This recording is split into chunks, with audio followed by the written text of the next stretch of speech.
La sape est spirituelle. Shalom bien-aimés dans le Seigneur. Notre méditation du jour s'intitule « La sape est spirituelle ».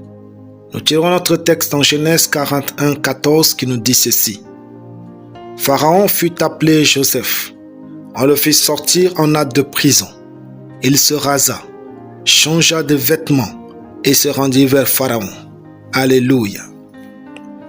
Nous vivons dans une société des hommes où l'apparence compte. Si vous ne savez pas vous habiller, vous n'allez pas avoir accès à certaines personnes et endroits de votre destinée. L'habillement va vous donner accès à des endroits que vos diplômes et vos dons ne peuvent vous en donner.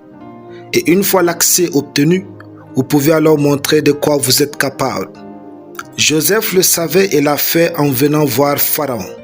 Sinon, on allait le chasser. Ne jouez pas avec votre apparence. Plusieurs pensent que l'habit ne fait pas le moine. Mais je pense que l'habit aide le moine à se sentir moine et à le reconnaître. Vous êtes de la race céleste et royale. Habillez-vous comme tel, car vous n'êtes pas forcément un moine. Dans Acte 12, l'ange de Dieu vint du ciel pour libérer l'apôtre Pierre de la prison. Pierre, étant pécheur, avait de la négligence vestimentaire. Mais l'ange lui dit, « Mets ta ceinture et tes sandales. » Et il fit ainsi. L'ange dit encore, « Enveloppe-toi de ton manteau et suis-moi. » Acte 12, 8. Si la sape n'était pas spirituelle, pourquoi l'ange s'intéresserait autant à celle de Pierre?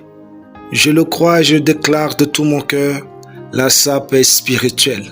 Alors distinguez-vous et Dieu va vous distinguer. Cependant, ne maltraitez pas votre corps avec des habits. Habillez-vous bien et royalement. Entretenez votre corps et nourrissez-le bien, car il est le tabernacle de Dieu. Votre conscience de la présence de Dieu dans votre vie passe par la façon dont vous traitez votre corps. Aussi, habillez vos enfants et vos serviteurs avec royauté. Salomon vivait ainsi dans la présence de Dieu. Ne demandez pas à Dieu de vous élever si vous n'entretenez pas votre corps. En effet, vous élever risquerait d'exposer votre laideur aux yeux du monde et Dieu ne le fera pas. Faites des soins corporels, faites du sport, buvez de l'eau, mangez sainement. Mettez de la valeur de Dieu dans votre être. Votre corps est le temple du Saint-Esprit et il vit en vous.